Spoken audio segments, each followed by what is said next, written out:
Merci Madame la Présidente. Ma question s'adresse au ministre de l'Intérieur. Monsieur le ministre, pas une région de notre pays n'est épargnée par la submersion migratoire. Le village de Cerbère, petit coin de paradis entre la France et l'Espagne, est en train de devenir un nouveau hotspot pour migrants. Ses habitants en appellent à l'État censé les protéger. Alors que certains pays comme l'Italie reprennent le contrôle de leurs flux migratoires, la France reste une passoire et les passeurs s'adaptent en réorientant leur trafic ignoble d'êtres humains vers l'Espagne, les Pyrénées devenant un point de passage privilégié.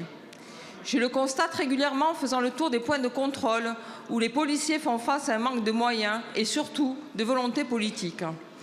Une fois arrivés dans les Pyrénées-Orientales, les migrants restent, même sous OQTF, avec la complicité d'associations pro-migrants subventionnées et de cabinets d'avocats qui n'ont aucune honte à faire du business sur la misère humaine. Une partie d'entre eux va grossir les rangs des exploités du trafic de drogue. Monsieur le ministre, les seuls contrôles aux frontières de l'Union européenne ne suffisent pas.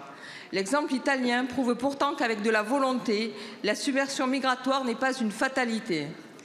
Le Rassemblement national réclame depuis des années une double frontière avec des contrôles systématiques à l'entrée en France. Que Marine Le Pen et Jordan Bardella n'ont-ils pas entendu quand ils ont fait cette proposition? Pourtant, le Premier ministre a annoncé la généralisation sur l'ensemble du territoire d'une force frontière. Si nous saluons cette annonce inspirée d'une mesure phare de notre programme, nous restons néanmoins sceptiques tant nous savons que sur l'immigration et la sécurité, ce gouvernement se paye de mots, mais qu'il n'agit en rien. Alors, Monsieur le ministre, pouvez-vous nous préciser de quels moyens humains, financiers et matériels sera dotée cette force? Et pouvez-vous nous affirmer que les contrôles seront désormais systématiques à la frontière franco-espagnole, sans quoi cette annonce gouvernementale ne sera, une fois de plus, qu'un artifice de communication? Je vous remercie.